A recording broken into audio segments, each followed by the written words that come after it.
The bright red, live, sign glowed in the corner of the Fox News studio, its light reflecting off the polished desk where Dan Bongino sat, straight-backed and visibly tense.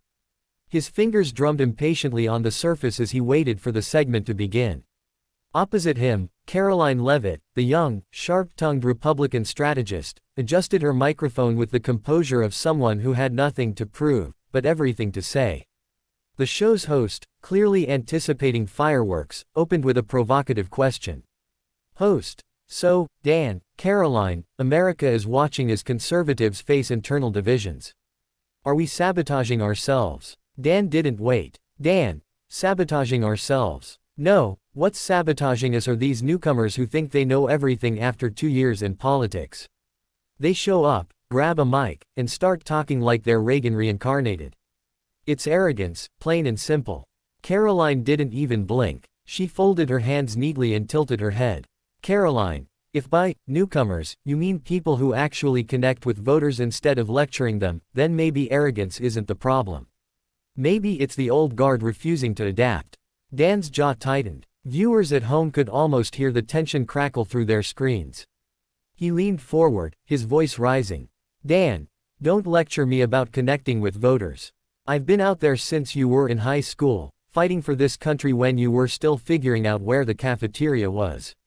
You think a couple of viral tweets makes you a political heavyweight. That's the problem with your generation, it's all optics, no substance. The studio air felt heavier. The host tried to interject, but Dan was just getting warmed up. Dan, you can't waltz into this movement thinking you've got all the answers because you're good on social media. That's not leadership, that's theater. People's lives are at stake, and you treat it like it's a brand-building exercise. Karoline finally spoke, her voice calm, her tone almost icy. Karoline, Dan, maybe the reason you think it's all theater is because you've been in the audience too long. Leadership isn't about how long you've been in the fight. It's about whether you can actually win it. And judging by recent history, well, maybe it's time to let someone else take the mic. The studio fell silent for a beat. Dan's face flushed deep red. He opened his mouth to fire back, but the host quickly cut to a commercial. Within minutes, clips of the heated exchange were being posted to Twitter, TikTok, and Instagram. But no one was prepared for what Karoline would say after the break. When the cameras came back on, the host attempted to steer the conversation toward safer ground, but the tension was already too thick. Host: All right, let's try to keep this constructive. Dan cut him off, jabbing a finger across the table. Dan, you think this is a game, Karoline?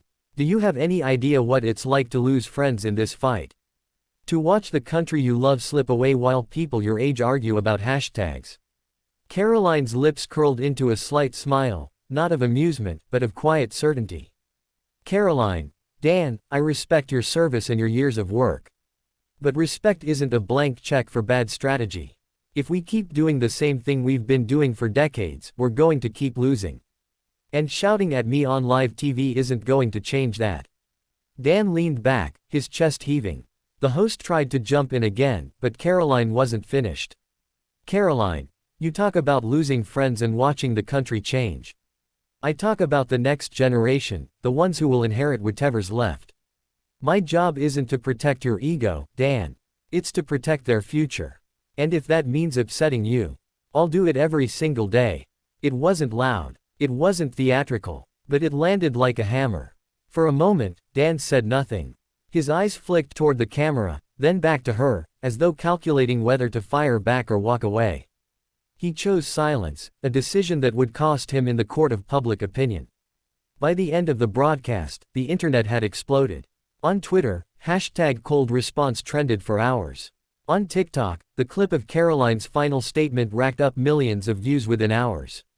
On political forums, arguments raged about whether she had humiliated a seasoned conservative voice or simply spoken the truth no one else would dare say. One viral comment read, Dan brought the heat, Karoline brought the ice. Guess which one lasts longer? By midnight, nearly every major news outlet had picked up the story. Opinion pieces flooded the web, some defending Dan's passion, others praising Karoline's restraint. But one thing was certain. That exchange would be remembered not for the shouting, but for the cold, cutting calm that ended it. For Karoline Leavitt, it was a career-defining moment. For Dan Bongino, it was a reminder that in the era of viral politics, the loudest voice isn't always the one that wins.